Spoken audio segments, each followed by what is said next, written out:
Good afternoon, Oh, sir. sorry. How you doing today? I'm doing fantastic. How are you doing? Doing good. Doing good, bro. What are we talking about today? What are we going to do? I think I'd love to ask you that question. What are we doing today? All right, so today we're gonna be sharing our bank accounts with each other. And the reason why we're doing this is because we want to normalize healthy financial conversations. Um, Being open about it and just sharing our insights, our thoughts, ideas can go such a long way. And maybe we learn something from each other on how we handle bills and how we move money around. I love it. Why don't you kick us off? All right. Right off, right off the bat, I'll just go ahead and show my screen. Screenshot of my account. Oh my gosh. A whopping $81.86. Holy smokes. After the month of July, it was rent, it was phone bill, stuff like that. Investments, of course. We got to make sure we allocate some money towards investments. And at the very end of the day, it's about $81.86. Um, I circled the current APY because that's something I really want to emphasize.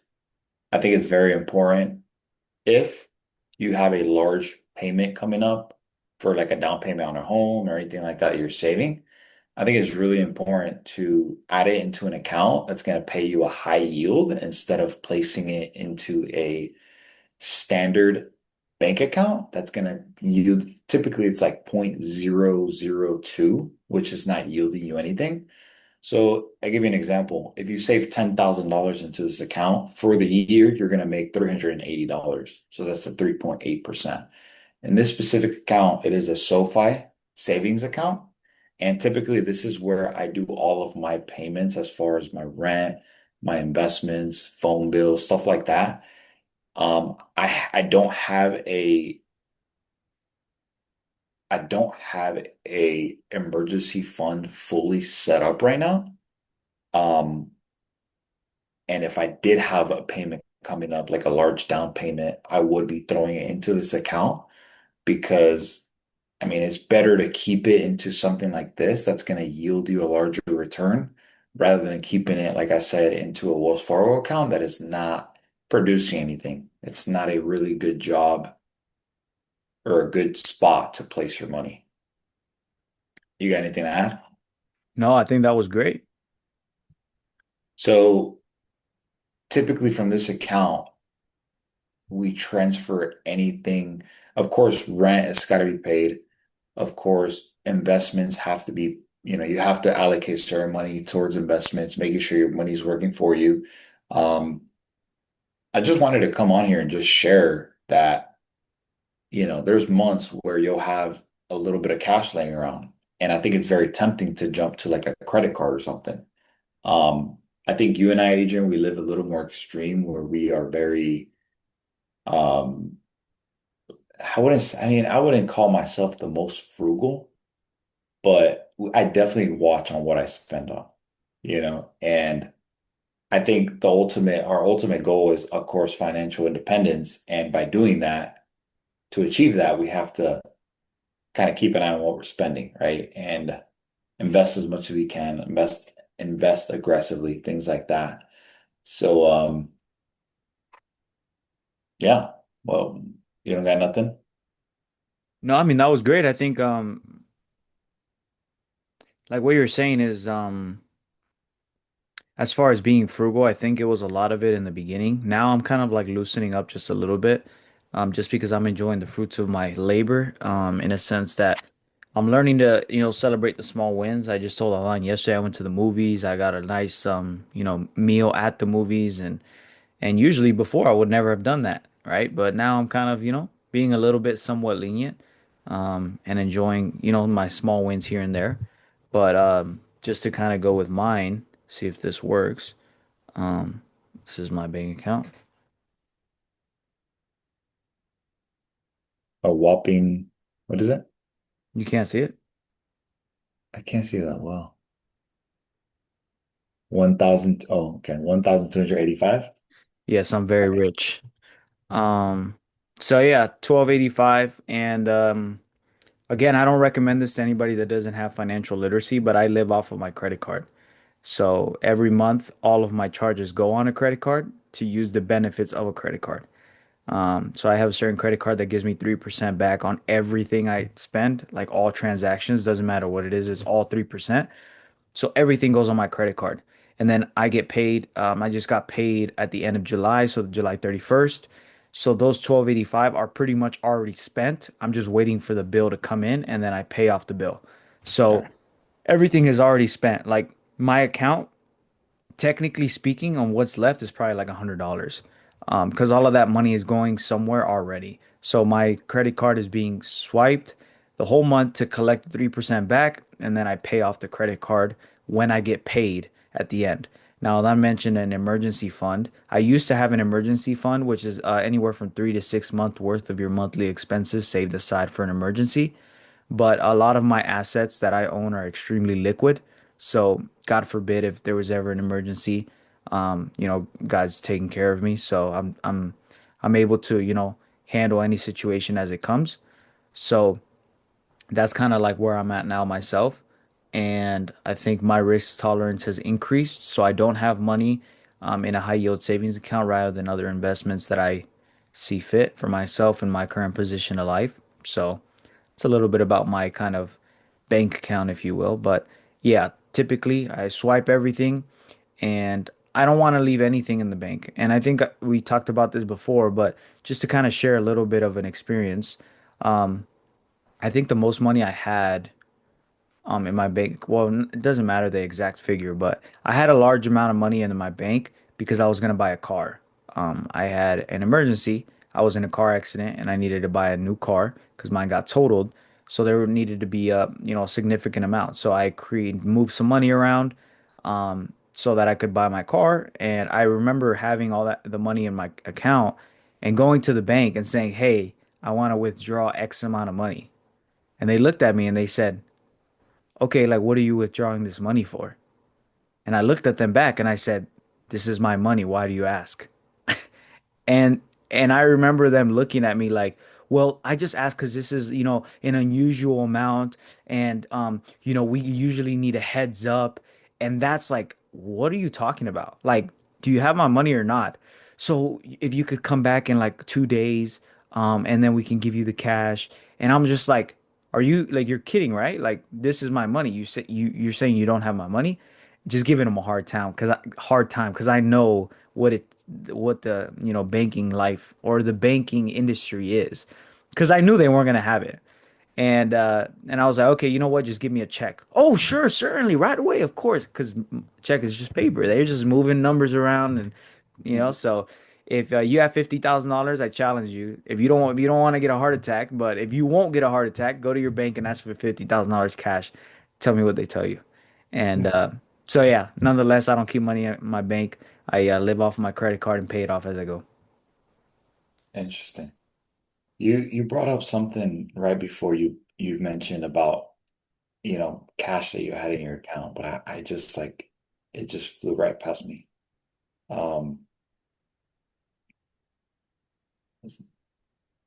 I was talking about being financially literate, using your credit card for benefits, and then paying it off as I go. I try to not have as much money in my bank account. I have a very high risk tolerance, the so I don't. risk, the risk, yeah. For, So, like you said about your emergency fund, I think it varies per person, right? Some people, like you said, their risk they have high risk, so they're able to kind of set more into at least myself, I agree with you. I'm on the same page. A lot of it goes into these more liquid assets. So, God forbid one day something like that does happen, we're able to just pull out. But I think anybody who doesn't like that risk, I think high yield savings account is the way to go, and just make sure you find one that's going to be up there 3.5, 3.8 as I showed. Um, but thanks for sharing that. I forgot that did happen after your accident and everything. Um, Another thing that I wanted to bring up is Sorry, before you move off of the topic, just so I want to give more clarity on the high yield savings account. So basically, the bank is paying you for lending them money. Because I don't know if you guys know this, but if you give the bank money, they can lend out 10x whatever you give them. So if you give them $1,000, they have the ability to give out 10,000 in credit or in like, and that's how money is made. That's how money is kind of like generated because then they make money off of the interest that they're lending out. So the reason why you're getting money is because the bank is paying you. So the reason why it's so low risk is because the bank FDIC insured up to $250,000. So you can have $250,000 in the bank. Let's say the bank gets robbed and it shows all of this is gone. Well, the government will replace your $250,000. They'll like guarantee it. So that's why it's low risk. There's nothing, you're not investing your money can't go up, your money can't go down. It's just 250K and then you get your percentage off of that 250K every single year. So I just wanted to give some more clarity on what that actually meant. Gotcha, gotcha. Thanks for letting us know. I think what? You're the one that taught me, bro. You're the professor. Boy, this man said that. So a couple things I want to bring up is do you automate your investments and your rent and stuff like that, or do you do things manually? Because I like I know automating is a great way to do it, but I feel like I do it all myself. It's almost like when my paycheck comes, it's like I'm excited to get things out of the way so then I can throw in money to invest. How do you do things? Yeah, I do manually. The only thing that's auto invest is my investment into my Roth IRA. Because that's like my little pillow. Like regardless of Yeah, what the market's doing, I'm like putting money in. yeah. But I know that you love to get things out of the way. I think you moved in to your new place, like let's say for an example in January, and you're like you called me up, you're like, "Yo, I just paid my rent for until December, and I got the whole year paid off." I was like, "Damn, you got it like that." My bad, little bro. My bad, Nah, big bro. it's just like one of those things that you just feel it's like, for example, if your rent is due on the last day of the month and you get it out of the way by the first week, it's just a great feeling, you Yeah. know? And I think it's you get paid and just being intentional with it right away instead of just keeping it there. Because a lot of the times you could just have it sitting there and then you start to spend it, and then before you know it, when you got to pay bills, they're no longer there. I was just So gonna say that too. Even on top of that, I'm so sorry to cut you off. Go. What were I you saying? No, I'm saying like instead of waiting, like it just was hanging out on your bank account, I just mentally, it's just like, I know that I have to pay this. I know that I have to pay that. It's not my money because if I want to live where I'm living now, or if I want to keep using my phone, or if you know, I need a shower, I need to pay the water bill, right? So it's just for me, it's like just my mind is automated, but by me doing like by manually doing it myself, like the transaction, it's almost like it keeps me reminded, like, hey, I'm working, paying my bills. Does that make sense? Yeah, it Like does. just like that, I just feel fulfilled by doing it manually rather than just automated. Like today, I paid my Xfinity bill, so it's like I just got out of the way. I know, okay, I have Wi-Fi. It's just instead of letting it just automate itself. What were we gonna say? I was just gonna say, I think it's very easy if you just leave the money in your account, you're very easily moved to spend it because you think you have so much, right? And I kind of had that in the beginning, in a sense, like you swipe something and it's like, oh, $15. Like it didn't even look like the account moved. Like if you have a lot of money in it in one single account, then you're like more lenient to just swipe. Yes, And yes. that could really cause you to like, really spend your money. And I think that's why we always joke when we talk. We say, bro, let's just freaking sell all of our assets and buy a freaking luxury car. And then everyone will think we're rich. And then we'll be so happy because people think we're rich.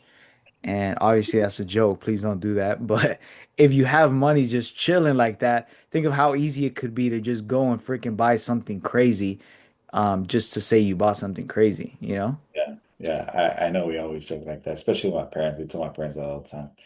Um, Now, I think one question I have is after, like for example, in your situation, you're gonna pay off your credit card, you're gonna have about $100 left. How do you manage and like how do you manage that throughout the next pay period? Or like, what do you do? You can go first, and then I'll kind of share what I do. Yeah, well, I already know how much money I'm gonna spend for the month because of my So, budget. I already have it set. So, but regardless, if I have like some random expense, I put it on my credit card. Like my credit card has a limit to the point where I can't even fathom spending that much in a month. So it doesn't matter what happens, I'm just swiping my credit card the whole month with $100 in my bank. And again, if you're not financially literate, please don't do this because this is how people get into the hole and don't know how to manage it. So me, I swipe on my credit card every month. I literally have $100 the whole time. And then when I get paid, the credit card goes back to zero and then my bank account goes back to 100. wait, so you have it capped, like your credit card? No. Oh, I was gonna say like I'm saying that's the limit, I would never be able to reach it in a month. oh okay. Like saying like, you know how they give you a credit limit? Like there's no way I'm Yeah. spending that much in a month. I was gonna say I thought you had it like where it's like your card knows not to spend over an amount. I was like, man, No, that's pretty cool. That's interesting though to be able to do that. that would be cool, but Um, I don't have that. the way I do it is I definitely do put stuff on my credit card. Again, if you're not like if you haven't practiced it for a long time, it can be risky. But for example, my $81 definitely have been cooking. Dow and I we do a little. I help her a little bit, but majority of the time she's cooking. But just cook at home, right? Don't eat out too much. We usually eat out like maybe once, twice a week. There was a point where we were eating a ton, but because we are being intentional with like with paying down debt and investing as much as we can, things like that. Um, it's necessary, right? Eat in. Don't go out on the weekends, like. I mean, really, Jackson was not really much to do, so it's like we just enjoy, staying in. And um, I do occasionally use my credit card though when I don't have the money prior to my check. I just make sure that it's not more than what I'm going to make for that pay period. If that makes sense. Like keeping in mind also my rent and all this other stuff. So Yeah. Well, I mean, I'm the same way. I swipe my credit card the whole month and then just pay it off when the checks come and then I go back to zero pretty much. And anything that is left over, like let's say for some reason I didn't spend and I have 400 left over, I'm like, okay, sweet. I get to put these 400 into something. And then so invest. I invest into whatever asset I desire. Or I just put it aside and then eventually just gonna spend all my money on like a Ferrari or like a Lamborghini and then just live in that and then just to say I have one. But any closing thoughts, bro? I think something that I want to say is I think we talk on the little group chat with Juan. Juan will say we got to go broke. You know, we're going broke investing, or we were going broke to invest as much as we can. What's the saying? It's like, Just go broke investing. yeah, go broke investing. Exactly. That's kind of our what we do. Like money in your account, if you have tens, thousands of dollars, if it's not doing anything, there's no reason why, invest it, pay down debt do a large down payment on whatever, or, things like that. But anyways, Have a love good it. Sunday, bro. Quick little conversation, little money conversation. That's right. I love it. Have Well, a great day, bro. yes, sir. You too, bro.